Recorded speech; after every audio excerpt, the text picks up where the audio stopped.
Yesterday, photos of a South African pastor, Pastor Alf Lukau, emerged online. And in those photos, this pastor is seen resurrecting a dead man. And today, I have had a chance to watch the video, which hopefully you've also watched. And in that video, it is clear that this whole event is actually stage managed. So today, I want us to poke holes into the entire video and prove to the world that really all these things are stage managed. But before we do that, kindly remember to subscribe. One of the things I've tried avoiding on this platform is the issues of religion. The last time I talked about religion, I think it was the issue of Pastor Apostle Dr. Nganga and Rosemary Ahando. And I posted a video, and that video, within a week, it had received over 600,000 views. But I deleted that video. Then the other time I talked about Pastor War when he was under attack, I actually defended him because I felt the security which he received in Nakuru for that event was deserved because Kenyans were there and Kenyans are paying tax. And now there's this issue of Pastor Alf Lukau. Pastor Alf Lukau is a South African. I don't know much about him. But whatever he did yesterday or on whichever day, and based on the video which we've seen, if you've not seen the video, it's clear the guy is stage managing some of these events. I don't know his end game because I've looked online and this guy is said is one of the richest pastors in the world. Yeah. And he's one of the richest pastors in the world. And so many people in Kenya, in South Africa, in the entire region, probably the entire world, are looking up to him. So it's not good for him to play his games with the fellow worshippers. In my view, that's a mistake that we should not allow to go unchallenged. Now let's start. From the start of that video, certain things are clear and they don't add up to me.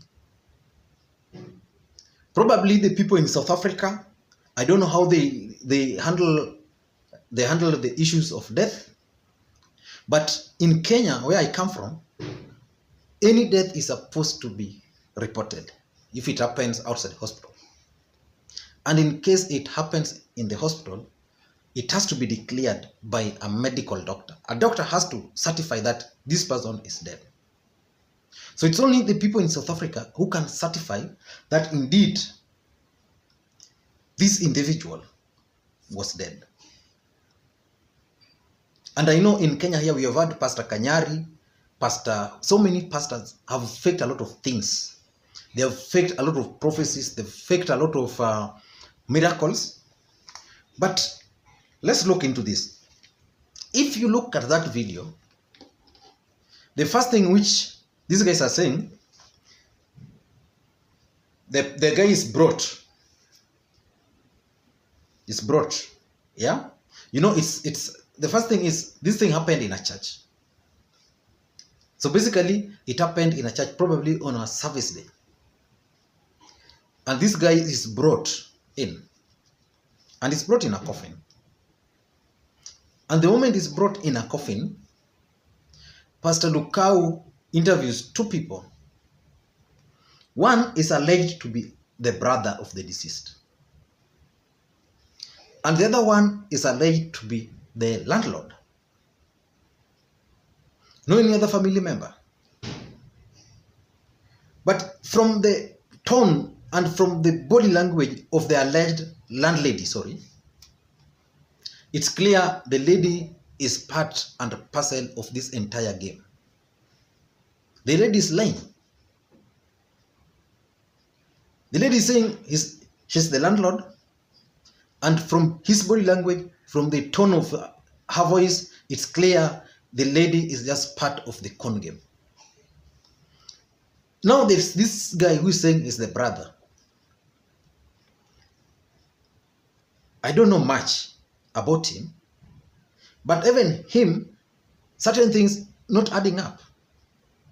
So number one thing which is not adding up is this story of, oh, I'm the brother and I'm the landlord. Just listen a bit. Who's speaking? This is the I'm neighbor, the brother. man of God. You are the brother. Yeah, I'm the brother. And you? I am the landlord. You are the landlord. I am the landlord for him, yes. Yes, he got sick. He got sick and sick, and then he started coughing a lot on Friday. Then we took him to the hospital, and then the doctor said, because he's got no papers, they can't help him until we send him to the surgery doctor. That is where he died in my hand. And this is your brother. Yeah, this is my brother. Jesus. He died on Friday. Now, Yeah. those guys, So where did you keep the body? The boat was I'm not the lying. mo- from the tone, from everywhere, they are lying. That's number one.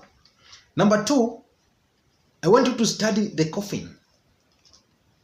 Yeah? The coffin is brought on a hearse, which is okay.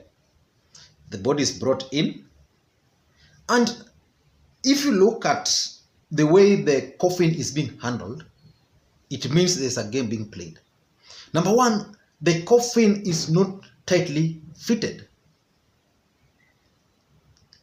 We've attended burials and we've attended funerals. Yeah? Apart from the face which is normally left, the area, the glass area, the other places are normally tightly fixed. What about this coffin? Yeah, what about this coffin? The entire body open. So basically, to allow this man, who is part of the game, to breathe. That's very clear from this video. So the guys who wrote this script are actually playing, and they thought that people are fools enough. So that's number two. Number three, which is also grave, if you look at this man closely, just follow the entire video. You can search for it. It's the all of it. I'm not going to share the all of it here. If you watch that entire video, you'll realize that this man started, okay, this guy died. But in the coffin, his mouth is open. Open like this. Anybody who's seen a dead body will tell you the first thing which they normally do is they normally close the mouth.